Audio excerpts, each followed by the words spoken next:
యుగ సంబంధమైన దేవత సమస్త మనుషులను తన యొక్క మాయాజాలంలో బంధించి అనుక్షణము దేవునికి శత్రువుగా మార్చి, నేను దేవునికి మిత్రుడను, దేవునిలో ఉన్నవాడును, నా పాపాలు క్షమించాడు కాబట్టి ఇక నేను ఏమి చేసినా నన్ను క్షమిస్తానే ఉంటాడు అనే ఒక భ్రమలో ఉంచి తనతో పాటు నిత్యాగ్ని దండనకు తీసుకుని వెళ్ళే ఒక అదృశ్య వినాశకుడు యుగ సంబంధమైన దేవత. అందులో భాగంగా మత్తయి సువార్త 26వ అధ్యాయం 19వ వచనం నుంచి చూద్దాం. యేసు తమకు ఆజ్ఞాపించిన ప్రకారం శిష్యులు చేసి పస్కాను సిద్ధపరిచారు. యేసుక్రీస్తు వారు ఏదైతే ఆజ్ఞాపించారో దాన్ని శిష్యులు పస్కాను సిద్ధపరిచారట. సాయంకాలం అయినప్పుడు ఆయన 12 మంది శిష్యులతో కూడా భోజనమును కూర్చుండెను. వారు భోజనం చేయుచుండగా ఆయన అనగా యేసుక్రీస్తు వారు, మీలో ఒకడు నన్ను అప్పగించునని మీతో నిశ్చయముగా చెప్పుచున్నానన్ను. అందుకు వారు బహుదుఃఖపడి ప్రతి వాడును, ప్రభువా నేనా అని ఆయన అడుగ్గా, ఆయన, నాతో కూడా పాత్రలో చేయి ముంచిన వాడెవడు, వాడే నన్ను అప్పగించువాడు. మనుష్య కుమారుని గురించి వ్రాయబడిన ప్రకారం ఆయన పోవుచున్నాడు, కానీ ఎవరి చేత మనుష్య కుమారుడు అప్పగింపబడుచున్నాడో ఆ మనుషునికి శ్రమ. ఆ మనుషుడు పుట్టి ఉండని ఎడల వారికి మేలని చెప్పాను. కాబట్టి ప్రియమైన వారులారా, ఈ విషయం యొక్క పరమార్థం గ్రహించాలి. యేసుక్రీస్తు వారు ఏమని అంటున్నాడంటే, నాతో కూడా పాత్రలో చెయ్యి ముంచిన వాడెవడో వాడే నన్ను అప్పగించేవాడు. ఆ రోజు ఇస్కరియోతు యూదానే కాదు, ఈరోజు కూడా యేసును అప్పగించుచున్నవారు చాలామంది ఉన్నారు. యేసుక్రీస్తు వారిని ధరించుకున్నామని భ్రమలో ఉండి ఆయన్ని విడిచిపెట్టి పై వేషధారణ మాత్రమే కలిగి ఉండి అనుదినము క్రీస్తుకు శత్రువుగా తన యొక్క నడవడికలో కనపరుస్తూ పైకి క్రీస్తు పాదాల చెంత ఉన్నవాడుగా సమాజానికి కనపడుతూ యుగ సంబంధమైన దేవత యొక్క వలలో చాలామంది ఉన్నారు. ఆ రోజు ఇస్కరియోతు యూదా గురించి ముందుగానే లేఖనం ఉందని, అందువల్ల ఇది నెరవేరిందని అనుకోబాకండి. ఆ విధంగా వాడు చేస్తాడు కాబట్టి లేఖనం ముందుగా రాశాడు, భవిష్యత్తు తిరిగి రాశాడు లేఖనాన్ని. అదే తరుణంలో యూదానే కాకపోతే ఇంకొకటి రాడా? ఖచ్చితంగా. కానీ ప్రియమైన వారలారా, భవిష్యత్తు ఎరిగిన దేవుడు ఇలా తన శిష్యుల్లోనే ఒకటి ఇలా చేస్తాడని ముందు విషయాన్ని అక్కడ తెలియచేశాడు. కాబట్టి ఇక్కడ కూడా మనం చూసినట్లయితే, ఆయన నాతో కూడా పాత్రలో చేయి ముంచిన వాడెవడో వాడే నన్ను అప్పగించేవాడు. ఈరోజు కూడా ఆయనతో పాటు క్రీస్తు శిష్యులంగా ఆయన వెనక నడుస్తున్న చాలామంది, ఆయన కాపరిగా, ఆయన వెంబడించే గొర్రెలుగా, ఆ స్వభావంతో వెంబడిస్తూ క్రీస్తుకు శత్రువులుగా వారి యొక్క ప్రవర్తనను దేవుని ఎదుట కనపరుచుకుంటున్న వారు చాలామంది ఉన్నారు. అందుకే నాతో కూడా పాత్రలో చేయి ముంచిన వాడెవడో వాడే నన్ను అప్పగించేవాడు. ఆనాడు కేవలం ఇస్కరియోతు యూదా గురించి అనుకోబాకండి. ఈనాడు అనేక మంది బల్లారాధనలో ఆ బలలో చేయి వేస్తూ ఆ రొట్టె ద్రాక్షారసం క్రీస్తుకు సాదృశ్యంగా ఉన్నవనే విషయాన్ని మర్చిపోయి ఆ రొట్టె ద్రాక్షారసం తీసుకున్న తర్వాత యథాతరంగా పాత జీవితంలో గొర్రెల చర్మం వేసుకున్న తోడేలులాగా ప్రవర్తిస్తున్న వారు సమాజంలో చాలామంది ఉన్నారు. మనుష్య కుమారుని గురించి వ్రాయబడిన ప్రకారం ఆయన పోవుచున్నాడు కానీ, పరలోకానికి పోవుచున్నాడు కానీ, ఆయన పరలోకానికి అనేక మందిని తనతో పాటు తీసుకుని వెళ్ళటానికి, ఆయన యందు విశ్వాసం ఉంచిన వారందరికీ నిత్య జీవాన్ని ప్రసాదించడానికి పోవుచున్నాడు కానీ, అయితే ఎవరి చేత మనుష్య కుమారుడు అప్పగింపబడుచున్నాడో ఆ మనుషునికి శ్రమ. ఆ రోజు ఇస్కరియోతు యూదా గురించి అనుకోబాకు. ఈరోజు ఎవరైతే క్రీస్తుని సమాజంలో ప్రకటిస్తూ క్రీస్తు మార్గంలో ఉండకుండా క్రీస్తు పేరట మోసాలు చేస్తూ, క్రీస్తును ప్రకటిస్తూ క్రీస్తు పేరట మోసాలు చేసేవాళ్ళు, యేసుక్రీస్తు వారి రక్షకుడిని ప్రకటిస్తూ ఆ రక్షణలోకి వచ్చేవారిని భక్షిస్తున్నవారు, యేసుక్రీస్తు రక్షణని సమాజానికి తెలియచేస్తూ ఆ రక్షణలోకి వచ్చేవారిని హింసించి గాయపరిచి, ఎవరు? సమాజం కాదు, ఎవరైతే ప్రకటిస్తున్నారో ఆ ప్రకటించేవారే వచ్చిన వారిని భక్షిస్తుంటారు, హేళన చేస్తుంటారు, తర్వాత ఎదుటి వారిని చిన్నచూపు చూస్తూ ఉంటారు. తర్వాత అదే తరంలో వాళ్ళ దగ్గర సొమ్మంతా దోచుకోవడానికి ప్రయత్నిస్తుంటారు. పైకి తెల్లని వస్త్రాలు, మంచిదే తెల్లని వస్త్రం, మనసుకు శాంతి ఇచ్చేది. కానీ ఆ శాంతి ఎవడికి? స్వీకరించేవాడికి. గొర్రెల చర్మం వేసుకున్న తోడేళ్ళకి శాంతి ఏముంది? నిజంగా గొర్రె స్వభావం ఉంటే తెల్లని వస్త్రం ఇంకా నిన్ను గొప్పవాడిని చేసిద్ది. పైకి వేసుకుంటే తెల్లని వస్త్రం మనసుకు వేసుకోవాలి ఒరిజినల్గా.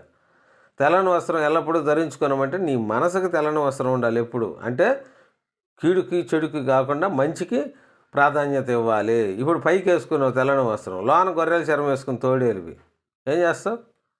స్త్రీ సాంగత్యాల కోసం తిరుగుతూ ఉంటావు, బస్ స్టాండ్ల ఎమ్మిడి తిరుగుతుంటావు, బజార్ల ఎమ్మిడి తిరుగుతుంటావు.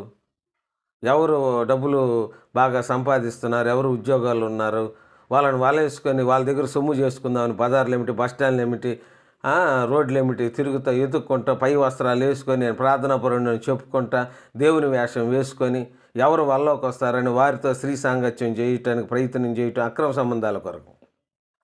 తర్వాత అదే తరుణంలో వాళ్ళ దగ్గర సొమ్ము చేసుకోవటం, వాళ్ళ దగ్గర ఉన్న ధన రూపంలో కానీ లేకపోతే బంగారాల రూపంలో కానీ వెండిల రూపంలో కానీ వాళ్ళ దగ్గర ఉన్నవన్నీ తీసుకోవటానికి దేవుని పేరట చెప్పి తీసుకొని ఎవరో ముఖం తెలియని పరిచయాలు చేసుకొని వాళ్ళ దగ్గర సొమ్ము చేసుకొని దేనికోసం? ఈడు బతకటం కోసం.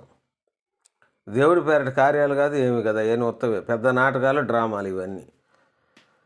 ఇలాంటి వాళ్ళు సమాజంలో చీడ పురుగులు, క్రీస్తు పేరట చీడ పురుగులు. అందుకే ఇక్కడ ఏమన్నాడు?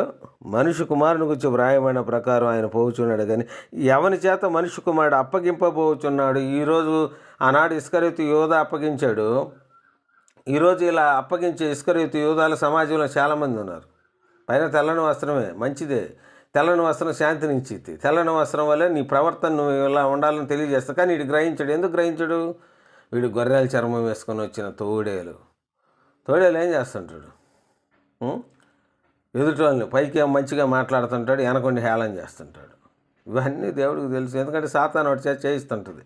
మళ్ళీ పైకి వీడు ప్రార్థన, దేవుడు తన కార్యం తను చేస్తుంటాడు, వీడి కార్యాలు వీడు చేస్తుంటాడు, వీడి కార్యాలు వీడు చేస్తూ దేవుడు తన పక్షాన్ని చేసిన వాటిని నేనే చేశానని చెప్పుకుంటుంటాడు. చూశారు ఈ కార్యక్రమాలన్నీ కూడా.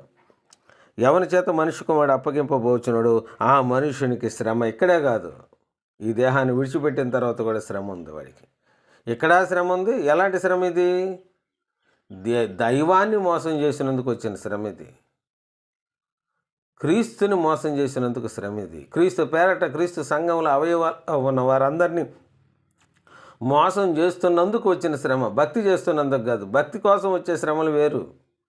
భక్తి కోసం వచ్చిన శ్రమ నేను ఇంకా గొప్పవాణిగా చేసేది, పరిశుద్ధినిగా ఇంకా మలిచితి. ఆ భక్తి కోసం చేసే శ్రమలో నువ్వు నలిగిపోతున్న భక్తిని విడవు. అది వీడు సంఘాన్ని క్రీస్తుని అవహేళన చేయటానికి వీడు ప్రయత్నాలు చేస్తున్నప్పుడు ఎదురైన శ్రమ ఏం చేసితే వాడికి ఇంకా పిచ్చి రేగిద్ది.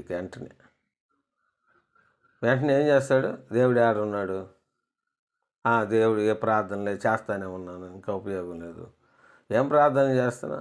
నువ్వు ప్రార్థన చేసేటప్పుడు నీ క్రియలు కూడా దేవుని ఎదుట కనపడాలి. అప్పుడు నువ్వు ఎంత పాపివైనా ఆయన క్షమిస్తాడు. కానీ వేషంగా మా దేవుని దగ్గర చెప్పుకుంటే అది ఉపయోగం లేదు.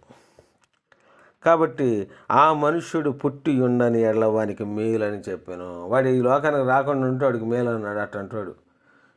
ఇప్పుడు చాలామంది ఈ లోకానికి వచ్చి నిత్యాగ్ని దండానికి వెళ్తున్నారు. అందుకు వాడు పుట్టకుండా ఉంటే మేలు అన్నాడు. కాబట్టి ఆ మనుషుడు పుట్టి ఉండని ఎడల వానికి మేలని చెప్పిన వానికి, వాని జీవానికి, వారి ఆత్మకి మేలు. అది ఆ దేహంలో ఒక జీవుడు ఉన్నాడే, ఆ జీవానికి మేలు అంటున్నాడు. వాడు ఇక్కడికి రాకపోతే ఎందుకు? వాడు ఇక్కడికి వచ్చి పెద్ద ఎదవేయి క్రీస్తుని వెంబడిస్తూ క్రీస్తు సంఘంలో ఉంటూ క్రీస్తు అవయవంగా ఉంటూ అవయవానికే వెన్నుపోటు పొడిసేవాడు. అవయవానికి ధనాన్ని దోచుకుంటానికి ప్రయత్నాలు చేస్తున్నవాడు, ఇతరులు మోసం చేసి 4 రూపాయలు సంపాదించుకుందాం నిద్రలేసి ఇప్పుడు అబద్ధాలతోనే జీవితాన్ని కొనసాగించేవాడు, అసలు నిజమే లేనివాడు. చూసారా? కాబట్టి వాడి బ్రతుకు, వాడి వేషం, వాడి పరిచర్య ఆడే ఉంటుంది. వాడి ఆడ పరిచర్య ఉంటే ఆడే ఉంటుంది. ఇంకా సంఘం అంతా దగ్గిపోతూ ఉంటుంది. ఇప్పుడు ఇలాంటి వాళ్ళు అందరూ భక్తి లేదు, వేషం వేసుకున్నారు, సంఘం ఏమో ఎదగదు, వీడు సంఘం అయితే దేవుడు ఇచ్చాడు, సంఘం దేవుడే ఇచ్చింది, కానీ ఆ సంఘాన్ని వృద్ధి చేయడు. ఇటు సువార్థికుడిగా పనికిరాడు, సంఘ కాపరికి పనికిరాడు. అటు ఇటు కాకుండా స్థితిలో ఉంటారు ఇలాంటి వాళ్ళందరూ. దేవుడేమో సంఘం అప్పచెబితే ఆ సంఘాన్ని వృద్ధి చేయాల్సింది పోయి సంఘంలో వచ్చిన ధనాన్ని సువార్తకు వినియోగిస్తూ ఆ సువార్తలో వీళ్ళు కూడా సుఖించాలి. సో ఆ సుఖంతో పాటు దేవుని గణపరుస్తూ ఉండాల్సింది పోయి సువార్తను ఆపేసి ఆ ధనాన్ని దోచుకుంటూ ఉంటారు ఇలాంటి వాళ్ళు కూడా. అప్పుడు సంఘం వృద్ధి చెందదు, సంఘం ఆడే ఉంటుంది. ఇంకా అవసరమైతే సంఘం తగ్గిపోతూ ఉంటుంది. అప్పుడు సువార్థికునిగా కూడా పనికి రాకుండా ఉంటారు వీళ్ళు. పేరుకి ఇప్పుడు దాకా సంఘాలు ఉన్నాయని చెప్పుకుంటారు. కానీ దేవుడిచ్చిన సంఘాన్ని కాపాడుతూ ఆ ధనాన్ని ఎవరైతే దేవుడు ఇప్పిస్తున్నాడో ఆ ధనాన్ని ఇంకా వెదజల్లుతూ ఉంటారు. చోటు సువార్థకులకు కావచ్చు, సువార్త పనిలో కావచ్చు, దైవ సేవకులకి సహాయం చేసే విషయంలో కావచ్చు, ఇంకా అనేక రూపాయలు వెదజల్లుతూ ఉంటారు. వీళ్ళు ఇంకా వృద్ధి చెందుతూ ఉంటారు, వాళ్ళ సంఘాలు కూడా ఎదుగుతూనే ఉంటాయి. అందుకు అనుగుణంగా వాక్యాన్ని కూడా వాళ్ళు అందిస్తూ ఉంటారు.